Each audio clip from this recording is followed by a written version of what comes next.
Louvado seja o nome do Senhor. Glória a Deus. Aleluia. Vamos estar abrindo a nossa Bíblia no livro de 1 Samuel. Oh, glória a Deus. 1 Samuel 15, 22. Aleluia. Glória a Deus. Louvado seja o Oh, nome do glórias Senhor. a Jesus. Aleluia. Aleluia. A palavra de Deus diz assim. Eu até coloquei um título nessa pregação, nessa mensagem, né? Obedecendo a voz do Pai. Aleluia. Aonde diz assim: porém, Samuel disse: tem porventura o Senhor tanto prazer em holocaustos e sacrifícios, como em que se obedeça a palavra do Senhor? Eis que o obedecer é melhor do que sacrificar, Aleluia. e o atender melhor é do que a gordura de carneiro. Aleluias, Aleluia. Louvado seja Deus, grande é o Senhor. Né? Nós precisamos entender que o obedecer é melhor do que sacrificar. Né? Ali, quando ele faz essa alusão, a gordura do carneiro era a melhor parte do carneiro, né? O que ele tinha de melhor. Mas o obedecer é muito melhor. Nós vamos falar, né, sobre um adolescente que foi muito desejado, que foi muito amado, né, que ele já tinha sido projetado pelos seus pais na cabeça deles, e que era uma promessa de Deus. Né? Nós vamos falar sobre Isaac. Ali em Gênesis 22, Aleluia. Deus manda Abraão matar o seu filho Isaac. E ali, Isaac foi aquele filho que foi aguardado, né, muito por aqueles pais, porque aqueles pais almejaram que esse menino nascesse, porque era uma promessa de Deus para a vida deles. Não era que eles não amassem a Ismael, amavam também, mas Isaac era uma promessa feita por Deus. Aleluia. Aqui diz: e aconteceu depois destas coisas, que tentou Deus a Abraão, e disse-lhe: Abraão, e ele disse: eis-me aqui. Em todo tempo Abraão obedecia ao Senhor, em todo tempo Abraão ouvia a voz do Senhor e respondia. Aleluia. Né? Lá, se a gente for ver em Gênesis 12, 1, quando ele é chamado, né, quando o Senhor chama para lhe fazer uma promessa, ele obedece. E agora não foi diferente. O Senhor falou, chamou, ele obedeceu, e mesmo sabendo que era algo contrário às expectativas dele, algo contrário ao que ele esperava, assim mesmo ele obedeceu ao Senhor. Imagina como estava o coração dele, né? Quando o Senhor falou o que queria. E disse: toma agora o teu filho, o teu único filho, Isaac, a quem amas, e vai-te à terra de Moriá, e oferece-o ali em holocausto, sobre uma das montanhas que eu te direi. De novo o Senhor manda Abraão a algum lugar que ele não sabe onde é, que ele não conhece. Né? Como o Senhor já havia mandado ele sair uma vez da terra, para uma terra que ele também não conhecia. E ali com uma diferença, que agora o Senhor já tinha dito o que queria dele. E ali o seu coração muito sofrido, muito contrito, ele assim mesmo, né, no seu sofrimento, na sua angústia, ele obedece à voz do Senhor. Não importava o seu sofrimento, importava obedecer ao Pai. Porque ele sabia que se ele obedecesse ao Pai, haveria uma recompensa. Ainda que ele não visse momentaneamente, mas a recompensa viria. E ali...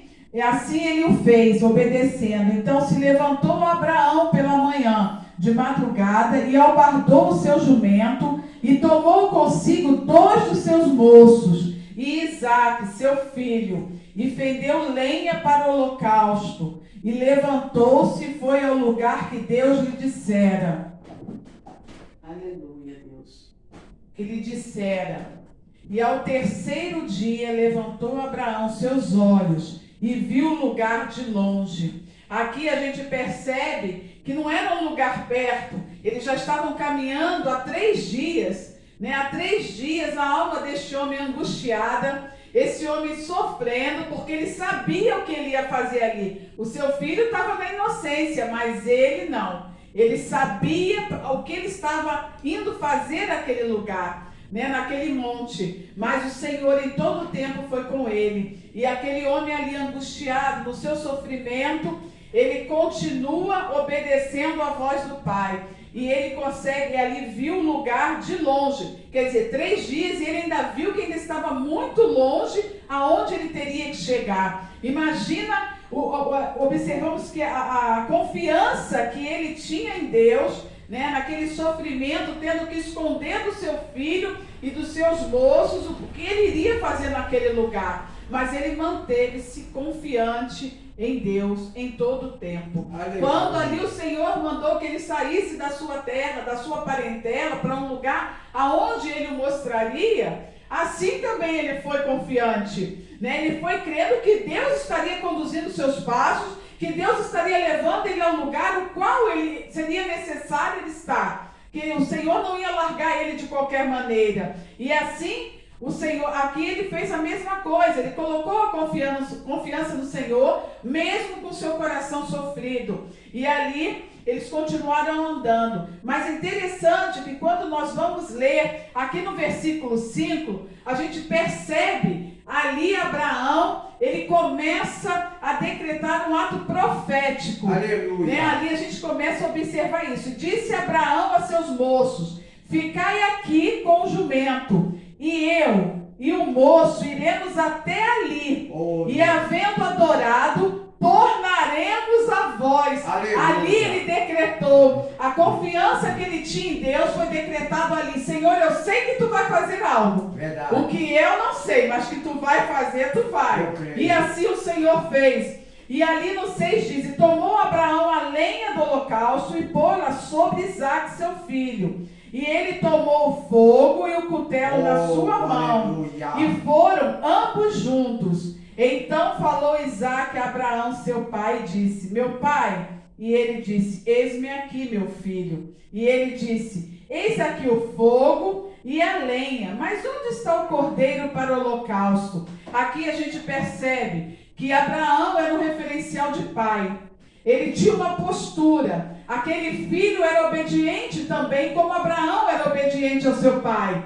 Porque ele, por momento algum, ele contestou, né? Tudo que o seu pai falava, ele acatava, obedecia. E ali o seu pai disse: Deus, de novo, ele profere uma palavra ali de convicção. Aleluia. Né? E ele diz, então falou... E disse Abraão: Deus proverá para si o cordeiro, para o holocausto, meu filho. Assim caminharam ambos juntos. Novamente, Abraão profere uma palavra de confiança no Deus que ele servia. Aleluia. Deus proverá ali um cordeiro. Né? Então, o que eu quero dizer nessa noite? Não importa a situação que nós estejamos passando, não importa a adversidade que nós estamos sofrendo, né? O importante é sermos obedientes ao Senhor, sermos obedientes à voz do Senhor, obedecendo o Pai. Porque toda vez que o Senhor falava com Abraão, ele dizia: eis-me aqui. E todo o tempo ele dizia: eis-me aqui. Então que nessa noite nós venhamos ser obedientes ao nosso Pai, né? Quando o Senhor estiver requerendo algo de nós, que nós possamos dizer para Ele: eis-me aqui, Senhor. Aleluia. Se o Senhor quiser te levantar pelas madrugadas, diga: eis-me aqui, Senhor. Passando a adversidade, eis-me aqui, Senhor. E para a confiança que Abraão demonstrou no invisível, porque ele não estava vendo e ele estava com a sua alma conturbada, com a sua alma sofrida, angustiada, mas assim mesmo ele confiava no Deus poderoso. Aleluia. Ele confiava no Deus que podia fazer algo por eles.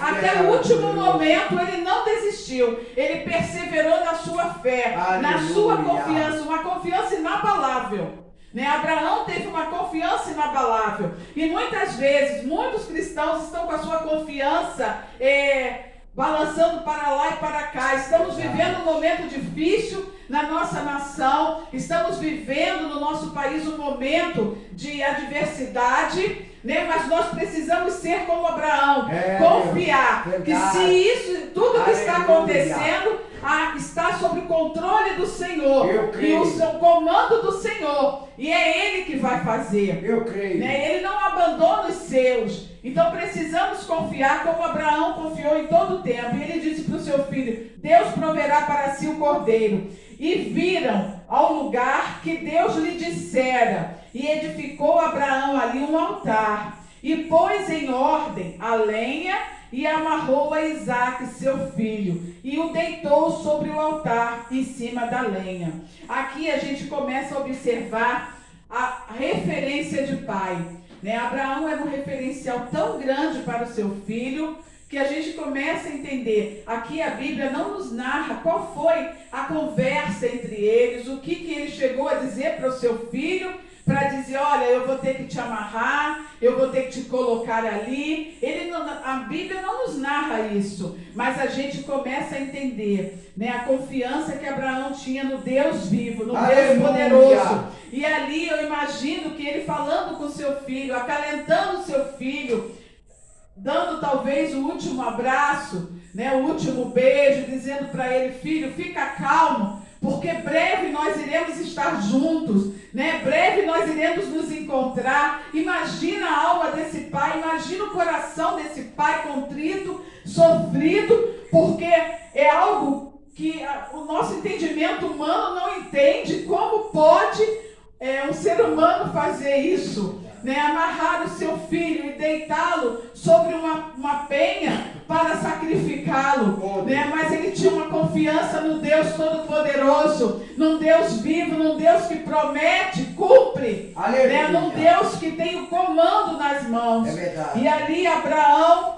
vai e faz esse ato ali com seu filho, mas ali eu creio que o seu filho também, como um bom filho, obediente que era o seu pai, não contestou. O seu pai já de idade, ele não se degladiou, não saiu correndo, ele quieto, como um cordeiro mudo. Ele foi ali preparado para ser imolado, mas aquele homem que tinha sua confiança no Deus vivo, ele continuou ali, acalentando seu filho, acalmando seu filho e preparando para o ato, né, que era necessário se cumprir, do qual Deus tinha falado para ele. E estendeu Abraão a sua mão e tomou o cutelo para imolar o seu filho. Mas o anjo do Senhor lhe bradou desde os céus e disse: Abraão, Abraão. E ele disse mais uma vez: eis-me aqui. Então disse: não estendas a tua mão sobre o moço e não lhe faças nada, porquanto agora sei que temes a Deus e não me negaste o teu filho, o teu único. Então levantou Abraão os seus olhos e olhou, e eis um carneiro atrás dele, travado pelas suas pontas no mato. E foi Abraão e tomou o carneiro e ofereceu-lhe em holocausto no lugar de seu filho. Aqui a gente pode ver que quando Abraão chega ali naquele lugar, ali não existia nada, não tinha nada. Com certeza, ele com toda angústia, ele olhou ao redor daquele lugar, porque ele queria ter certeza que era o lugar onde ele iria sacrificar seu filho. E ali não existia carneiro algum, não existia nada. Quando ele colocou a sua confiança final, foi a sua última atacada, e ele coloca ali, prepara o seu filho. E o Senhor, ele entra com a provisão no seu tempo. Aleluia. Né? O Senhor diz na sua palavra que há tempo para todas as coisas. E ali chegou o tempo. Chegou o tempo do Senhor dar um basta. Naquela angústia que Abraão estava sofrendo, aquela angústia de alma que ele estava tendo, né? O Senhor ali, ele brada em favor de Abraão e de seu filho, desse homem obediente à voz do seu pai. E ali ele prepara aquele carneiro para ser sacrificado no lugar do seu filho. Né? O que eu quero dizer nesta noite: não importa o que nós estejamos passando, na sua casa, né, no seu trabalho, na sua saúde, não importa, mas que nós possamos ter a nossa fé, como a fé de Abraão, que aqui no versículo 14, e chamou Abraão, o nome daquele lugar, o Senhor proverá. Aleluia. Onde se diz até o dia de hoje, o monte do Senhor se proverá. Oh, o glória. Senhor, Ele é o Deus que provê todas as coisas. Ele não deixa um filho abandonado. Ele não deixa um filho sofrer até onde ele não suporta mais. Ah, mas o Senhor, Ele é mau porque Ele fez essa maldade com Abraão. Não, Ele só queria entender e ver até onde Abraão demonstrava o seu amor. Não que ele não soubesse, mas ele sabia o amor que Abraão tinha e a obediência que Abraão tinha. Mas ele fez isso para que fosse referência para nós, para demonstrar que lá na frente ele também, Jesus, ele também entregaria o seu filho por uma nação. Ele entregaria o seu filho como cordeiro mudo ao matadouro, para que nós fôssemos libertos pelo poder do sangue de Jesus. Aquele sangue que foi vertido lá na cruz do Calvário.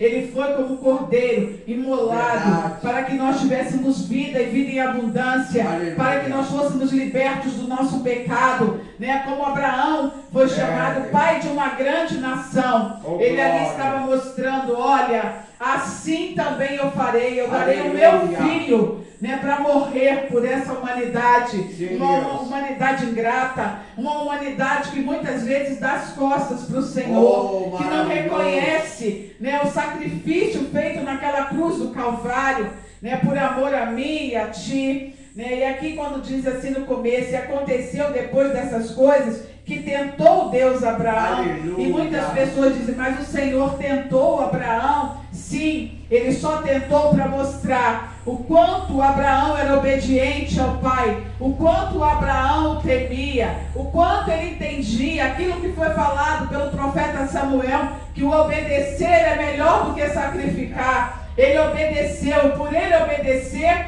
houve a recompensa, né? Houve ali a paga dele, porque ele obedeceu à voz do Senhor. Em todo o tempo, quando Abraão era chamado, ele dizia, eis-me aqui, né? Ele obedecendo à voz do Pai. E o Pai, ele não é ingrato. Ele sabendo que Abraão, por ser um homem obediente, está ensinando o seu filho, né, a também ser obediente ao Pai. Ele entendeu, eu só vou fazer para que sirva como memorial, né, como referência. Mas ali, o Senhor, ele mostrou o amor dele para todos nós, aonde ele deu o seu filho, o seu único filho, por amor a mim e a você. Né? Ali ele foi vertido no Calvário, naquela cruz ali o seu sangue foi derramado, para que nós tivéssemos vida e vida em abundância, nós fôssemos libertos, né, da nossa transgressão, para que nós pudéssemos ter vida eterna, para que nós pudéssemos ser libertos da escravidão de Satanás. Que nessa noite você possa entender, né, o sacrifício vicário, né, aquele sacrifício ali do qual, né, não houve ali nenhum outro carneiro, não, foi ele, o filho dele que foi dado por amor, aonde sofreu toda a maldade, aonde carregou ali um peso que não lhe pertencia, uma cruz que não era sua, porque ele não tinha pecados. Ele estava carregando o meu e o teu pecado. Ele estava carregando ali um peso de uma humanidade nas costas, aonde ele foi ali, sofreu todas as afrontas, né, para que hoje nós tivéssemos vida e vida em abundância, fôssemos libertos do cárcere espiritual. Que tu possas nessa noite entender, né, que o Senhor, ele foi dado por amor a ti. Abraão foi uma referência, foi levantado o pai de uma grande nação por um ato que ele fez, simplesmente obedecer à voz do seu pai. Que tu possas nessa noite obedecer à voz do Pai e entender que Ele tem para ti vida e vida em abundância. Ele te liberta, Ele te salva, Ele transforma, Ele muda situações. Ele é o Deus que provê né? Hoje você pode estar dizendo: a minha vida está destruída, a minha vida não tem mais solução, eu não sei o que fazer, os médicos já me desenganaram, os médicos falaram que para mim só tem 3, 2, 1 mês de vida. Mas eu quero te dizer nessa noite: o Senhor é o Deus que provê, o Senhor é o Deus que cura, o Senhor é o Deus que liberta, o Senhor é o Deus que prepara, né, todas as coisas. Ele não abandona aqueles que obedecem a sua voz, como Abraão obedeceu a sua voz, como seu filho obedeceu a voz de seu pai. Nessa noite eu te digo: obedeça a voz do Senhor, para que tu possas ter vida e vida em abundância, para que tu possas ser liberto do teu pecado, liberto disso que tem te aprisionado, né? Para que tu possa viver novidade de vida, para que tu possa viver o renovo de Deus, para que tu possas ver as provisões de Deus para a tua vida. O Deus proverá na tua vida, se tão somente tu obedecer à voz de Deus. Amém? Eu agradeço a oportunidade e as palmas louvam ao Senhor.